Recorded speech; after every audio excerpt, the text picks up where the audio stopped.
Então só um cara do jeito que tá para fazer o que ele fez. Vamos colocar um trecho aí para explicar o motivo dessa repercussão incrível que está no mundo inteiro, essa entrevista do Cicinho. Vamos colocar o trecho aí. Vamos lá. Eu me considero, sim, um ex-alcoólatra, um ex-fumante. Quer dizer, era um alcoólatra? Era porque eu não conseguia, eu era um cara que eu não conseguia. Quando eu conversei com o Marco Aurélio, com o Dr. Sanches, aí eu falei, olha, eu não consigo sentar e tomar um copo de cerveja. Eu tomo até cair, ou senão eu não tomo. Mas sempre foi assim, Cicinho? Não. Ou foi quando começa a fama, a grana? Não, foi quando eu cheguei no Real Madrid. Quando eu cheguei no Real Madrid, aí as coisas saíram do controle. No Brasil, até então, achava que as coisas estavam sob controle. Então, mas você já bebia aqui? Não, já bebia muito. Muito? Muito, muito. Só que nunca fui um cara de sair pra noite beber, eu era mais discreto. É porque ninguém via, ninguém falava, olha o Cicinho. Mas, por exemplo, eu sabia com quem... O Luizão era um grande amigo meu, que a gente acabava o treinamento, a gente ia, sentava num barzinho ali na Pompeia, em Perdizes, né, no caso. Eu, ele, alguns amigos, né, de time, o Josué. E os caras tinham horário de ir embora. Eu, solteiro, não. Os caras sentavam ali 5 horas da tarde, depois de um treinamento, 7 horas os caras iam, tá? Tinha suas esposas, tal. Eu, solteiro, não. Eu ficava até no outro dia, 3 horas da manhã. Então eu sabia onde eu ficava. Até então eu achava que eu sabia. Tinha muita gente da imprensa que me via, mas fazia que não via assim, por quê? Porque minha fase era boa. Então eu ia falar o quê? Eu tinha minha vida fora de campo, só que dentro de campo eu correspondia. Então isso maquiava um pouco. Agora, se as pessoas tivessem me falado antes, talvez eu teria acordado antes. Não estou culpando ninguém, o maior culpado fui eu. Por quê? Exatamente isso. Eu me preparei para o sucesso, mas não soube lidar com ele. É difícil esse momento, Edmundo? O cara, você viu a frase final dele? Eu não me preparei para o sucesso. Olha, e essa que ele falou do Real Madrid, você viu? Ele falou voltando ao Sassá, quando questionado ao Sassá, eu volto a falar porque eu puxei o Sassá. Porque é muito claro o que o Cicinho diz. O clube, o futebol, né? O clube, eu não quero culpar o clube, assim. Prepara o atleta e esquecem do homem. Né? Por isso que eu me referi ao Sassá. Ele, como atleta, ele é espetacular. Mas você tem que cuidar do homem também. E aí está muito claro que cuidaram do atleta Cicinho, mas esqueceram do homem. Que tem um ser humano por trás. O cara é jovem, com grana, com fama. Tudo isso são ingredientes para você cometer esses erros. O mais legal disso tudo, se é que tem alguma coisa legal, é que o cara teve tempo de, no caso do Cicinho, de se arrepender, de voltar atrás e de fazer diferente, tomar um rumo diferente na vida dele. Mas isso, cara, no meio do futebol, é corriqueiro, tem toda hora, que a maioria não tem a coragem de admitir como o Cicinho.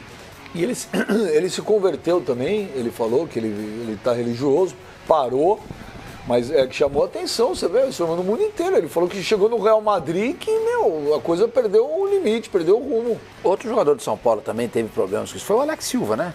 O Pirulito, né? Ele teve também problemas desse tipo, e não são os dois únicos, não. Tem muitos casos, né? No passado a gente teve o caso do Heleno de Freitas, ele também teve problemas. O Heleno era um boêmio, mas também não era um alcoólatra, né? Não, o Heleno teve problema de doença venérea. Sim, mas ele também era um amante da noite, né? Sim. Enfim, mas isso acontece muito, né? Infelizmente, com os jogadores. Na Inglaterra, o livro... Nossa, do Gascoigne, né? Não, o livro do Alex Ferguson, o Ferdinand agora, o Paul Merson... E o Gascoigne é o maior exemplo, acho que na Europa hoje, gente. Ele perambula pelas ruas, embriagado. O livro do Ferguson conta a história de quando ele chegou ao Manchester United, que ele se deparava com jogadores que ele considerava alcoólatras. E ele cita o Brian Robson, que depois virou técnico, que era o grande ídolo da torcida do Manchester United em 86, quando chegou o Ferguson. O PVC, agora ele tem um sonho lá. Tem lugar, dá para ele realizar esse sonho, na opinião de vocês? Olha o que ele falou lá no finalzinho. Você teria a vontade ainda de voltar para um São Paulo e ser comandado pelo Rogério Ceni, que foi teu goleiro? Até de graça. Até de graça? Votaria, sem sombra de dúvida. Como eu falei, eu conquistei o que eu poderia conquistar no futebol. Então hoje eu acho que eu estou mais na fase de agradecimento. Como eu pretendo jogar mais 2, 3 anos... Se pintasse uma oportunidade, hoje dinheiro não é o que me move. É claro que se for remunerado é bom, mas hoje o prazer de jogar futebol fala mais alto. Quer dizer, se o Rogério Ceni pegar o celular, espera que quando ele ligar pra você, não vai tocar. Você ligou, para o Cicinho, né? Pode ter certeza que se ele ligar eu atendo na hora, não tem nem mensagem. Se o Rogério Ceni pega o telefone e fala assim, senhor, olha, vem pra cá, amanhã eu preciso de você. Hoje, fisicamente, você tá com condição, você tá zerado, você teve um problema sério no joelho, né? Eu me recuperei, fisicamente eu estou, digamos assim, 80%, 90%. Para você estar 100% fisicamente, você precisa de treinamentos com atletas. Eu estou fazendo treinamento somente sozinho, né? Então, o treinamento que eu faço sou eu com o meu preparador físico lá no interior de Goiás. Fiz o trabalho com o meu fisioterapeuta e agora é a parte física mesmo. Então, para você estar 100%, você precisa de sequência de jogos, você precisa de treinamento com bola, com muita intensidade. Mas hoje eu creio que 80%, 90% eu me encontro muito bem. Em 5 segundos, Edmundo, dá para ele jogar no São Paulo ainda ou não? Como lateral, ele vai fazer 37 anos em junho. Não, eu acho que não.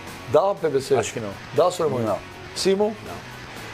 Então tá aí, olha, vamos mostrar como é que terminou a enquete do Edmundo, nosso aniversariante do dia. Em qual time Edmundo jogou melhor? A opinião de vocês, olha o que ele falou lá no finalzinho. Você teria a vontade ainda de voltar para um São Paulo e ser comandado pelo Rogério Ceni, que foi teu goleiro? Até de graça. Até de graça? Voltaria, sem sombra de dúvida. Como mesmo? eu falei, eu conquistei o que eu poderia conquistar no futebol. Então hoje eu acho que eu estou mais na fase de agradecimento. Como eu pretendo jogar mais 2, 3 anos, se pintasse uma oportunidade, hoje dinheiro não é o que me move. É claro que se for remunerado é bom, mas hoje o prazer de jogar futebol fala mais alto. Quer dizer, se o Rogério Ceni pegar o celular, espera que quando ele ligar pra você, não vai tocar. Você ligou, para o Cicinho, né? Pode ter certeza que se ele ligar eu atendo na hora, não tem nem mensagem. Se o Rogério Ceni pega o telefone e fala assim, senhor, olha, vem pra cá, amanhã eu preciso de você. Hoje, fisicamente, você tá com condição, você tá zerado, você teve um problema sério no joelho, né? Eu me recuperei, fisicamente eu estou, digamos assim, 80%, 90%. Para você estar 100% fisicamente, você precisa de... Então só um cara do jeito que tá para fazer o que ele fez. Vamos colocar um trecho aí para explicar o motivo dessa repercussão incrível que está no mundo inteiro, essa entrevista do Cicinho. Vamos colocar o trecho aí. Vamos lá. Eu me considero, sim, um ex-alcoólatra, um ex-fumante. Quer dizer, era um alcoólatra? Era porque eu não conseguia, eu era um cara que eu não conseguia. Quando eu conversei com o Marco Aurélio e com o Dr. Sanches, aí eu falei, olha, eu não consigo sentar e tomar um copo de cerveja. Eu tomo até cair, ou senão eu não tomo. Mas sempre foi assim, Cicinho? Não. Ou foi quando começa a fama, a grana? Não, foi quando eu cheguei no Real Madrid. Quando eu cheguei no Real Madrid, aí as coisas saíram do controle.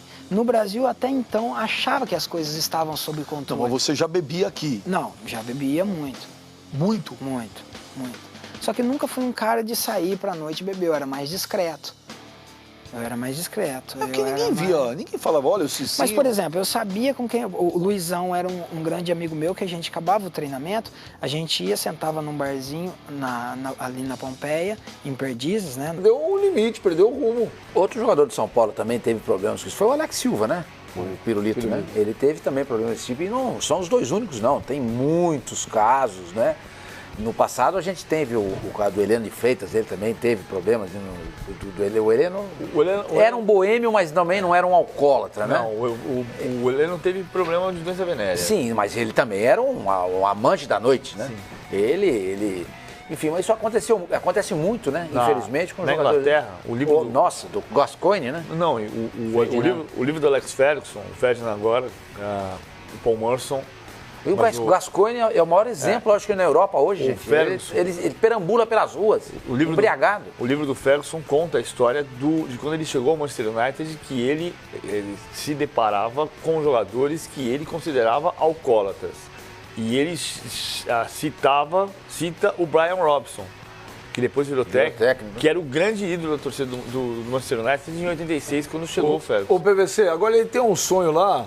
Tem lugar, dá para ele realizar esse sonho? Não? No caso, ele, alguns amigos, né, de time, o Josué, E os caras tinham horário de ir embora. Eu solteiro não. Os caras sentavam ali 5 horas da tarde, depois de um treinamento, 7 horas os caras iam, tá? Tinha suas esposas, tal. Eu solteiro não, eu ficava até no outro dia 3 horas da manhã. Então eu sabia onde eu ficava. Até então eu achava que eu sabia. Tinha muita gente da imprensa que me via, mas fazia que não via assim, por quê? Porque minha fase era boa. Então eu ia falar o quê? Eu tinha minha vida fora de campo, só que dentro de campo eu correspondia. Então isso maquiava um pouco. Agora, se as pessoas tivessem me falado antes, talvez eu teria acordado antes. Não estou culpando ninguém, o maior culpado fui eu. Por quê? Exatamente isso. Eu me preparei para o sucesso, mas não soube lidar com ele. É difícil esse momento, Edmundo? O cara, você viu a frase final dele? Eu não me preparei para o sucesso. Olha, e essa que ele falou do Real Madrid, você viu? Ele falou voltando ao Sassá, quando questionado ao Sassá, eu volto a falar porque eu puxei o Sassá. Porque é muito claro o que o Cicinho diz. O clube, o futebol, né? O clube, eu não quero culpar o clube, assim. Prepara o atleta e esquecem do homem. Né? Por isso que eu me referi ao Sassá. Ele, como atleta, ele é espetacular. Mas você tem que cuidar do homem também. E aí está muito claro que cuidaram do atleta Cicinho, mas esqueceram do homem. Que tem um ser humano por trás.